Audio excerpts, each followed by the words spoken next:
dance because like that was one thing that would always like make me better and make me feel good about myself because every time you get better, you feel like confident and happy about yourself that yeah, I'm getting better. Just looking at that stuff, it must do a lot more good for you than yoga. Well, yeah. Have you guys done any live performances for people? Well, we've been around, right? So like Genesis and a couple other groups that are within our main Genesis group. We've been to like James has been to Korea. We've been to like the States. We've done competitions all over Toronto and maybe even on a Canada scale and stuff like that. Do you have any particular ones coming up? Well, I'm hopefully going to join Genesis in the future, like join them in future performances, and yeah. All right, well, it was definitely great having you guys up here. Like, just after the show, you want to teach me a few things? Because, I mean, that looks easy, but I'd like to try it out. Sure. Okay. All right, so we'll see you later for the end of the show? Alrighty. Okay. It's almost impossible to go 1 hour, let alone a day, without seeing an advertisement for some product you really don't need. The majority of these ads you see are on billboards, and they're actually illegally put up. Toby Kobayashi investigates this strange occurrence.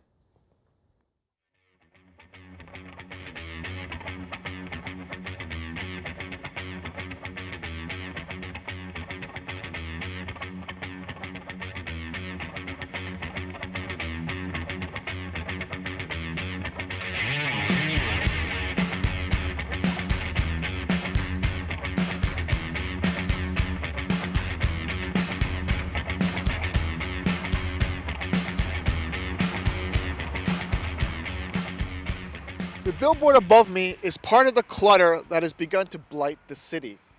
Little known is the fact that an estimated half of the billboards in the city are illegally put up. Instead of letting this all happen, Rami Tabello decided to fight back. Rami Tabello is the creator of the site illegalsigns.ca, a blog which tracks the growing number of illegal billboards in the city. My motivation was to inform the public about all the research we've been doing about illegal billboards, and because there's interesting stories behind these signs and the schemes that the billboard companies pull, and we thought the public would like to know. They'll submit fraudulent land surveys. They'll submit land surveys which show that public property is part of private property, et cetera, et cetera, et cetera. So and just going through the details of these files, you're just able to show the slimy way these companies operate in, and it's people like to read about that. They like to see stuff like that exposed. Well, what happens is, for example, we have a bylaw that prevents billboards from going up along the 401, and the city just ignores it. The city will issue a permit to build a sign along the 401. They will, the building inspector will inspect the sign and just ignore the bylaw, and that's a serious problem. City officials just aren't being diligent. Councillor Howard Moscow is the chair of the city's Licensing and Standards Committee, the organization that oversees the bylaws such as signage. He agrees that the city has been negligent in policing its own bylaws. Advertising companies make millions of dollars on their advertising. In fact, a billboard company will pay a merchant $1,000 a month to put a billboard on their roof. So there's imagine how much money the advertising companies are sucking out of those billboards as well. Well, I think what the Rami's action has really caused the department to do is take a long, hard look at how it's approaching these things. So as they bring lists of billboards to them, they've had to go out and inspect every one to find out if it's truly illegal or not. But more importantly, it's forcing them to put into place a mechanism for following up on a billboard permit to make sure that it is legal and it is properly erected. I don't like illegal billboards, okay? And I don't think people ought to be taking advantage of the city. And if we have laws, they ought to be respected.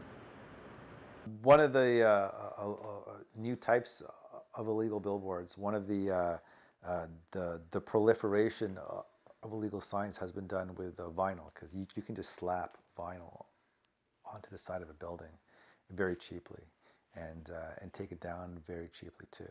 So they're using vinyl technology. It's cheap and easy for them, and they can build an illegal billboard with a lower capital cost using vinyl. They make our neighborhoods, I think they destroy what's unique about our neighborhoods. They turn our neighborhoods into, pages of a mass market magazine. And I think they're a visual blight, and we need to start fighting, visual pollution like we fight air pollution. Companies can make a lot of money off these illegal signs. I mean, there's a sign at 400 and the 401, which can make about $600,000 a year, and that's completely illegal. So the city needs stronger tools to fight these signs. Under the City of Toronto Act, the good news is that we do have those stronger tools, and the city is now writing a new bylaw to take advantage of those tools, and hopefully that'll make a dent in the situation. They've been getting away with it for a long time. Rami came along and said, I'm going to do something about it, and I'm glad we have people like that here. Although the billboard companies continue to erect their signs where they can get away with, people like Rami are working to preserve the aesthetic of a city that puts people rather than commodities first. For some people, Christmas is the most important holiday of the year. For others, it's New Year's. And for college students, it's St. Patrick's Day, or any other excuse to drink for that matter. But for some people, Halloween is more than just an excuse to eat candy and dress up. It's a way to get closer to your family, have the time of your life, and scare the hell out of little children. Lisa Flitcher went to some of the best haunted houses in Pickering to check out the Halloween horror.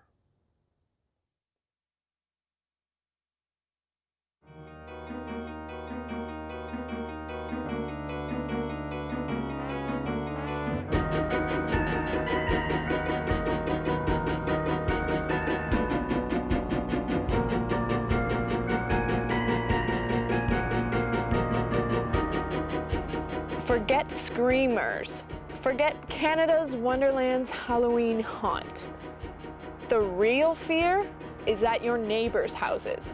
So I'm here in Pickering on Halloween night, ready to find the best made-up Halloween houses.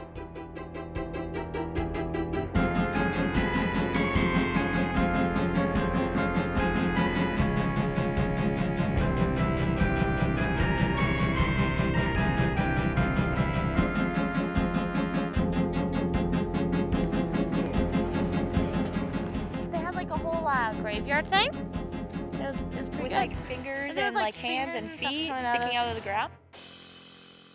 I'm here outside the famous Pumpkin Garage, where this garage is actually painted orange all year round because this family has so much Halloween spirit. A lot of it is homemade. I just I enjoy doing it with the kids, and instead of going out and buying it, we spend time together and make most of the stuff.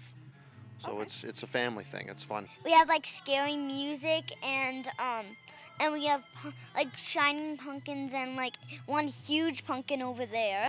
It's so scary that my friend Sydney won't come to our house anymore. I haven't seen her for Halloween over here once. I have 18 pumpkins. And the Beware pumpkin, is that real? It's a real pumpkin, yeah. It's a huge pumpkin. It took me about an hour to carve that out, and I don't use any stencils. Everything is all hand done. The kids do a few, and I do the rest. My wooden tombstones are all handmade. Both of these guys are all handmade. And I have my witch over there is handmade. We love Halloween. It's our favorite holiday in this house. There's much more eerie things and squirmy creatures that we should still see. So let's go.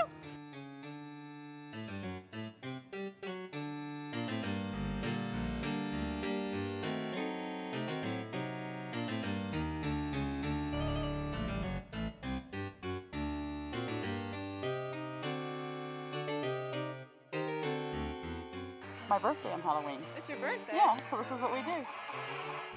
It's scary. What do you like about it? It's got pumpkins. I think it's really cool. I like all the decorations and stuff. I like how you mostly put orange lights and scary stuff. I could see it from all the way over there. That's why I came. I think it's pretty cool. I think it's awesome. I like the skeleton over there. I go through a lot of candy. You like it. I've had a lot of kids tell me it's good to spice, so that's all. And they walk through it. They have a great time. All right, now we're gonna head over to the next house. This one's looking pretty good. Let's go take a look at the rest though. Come on.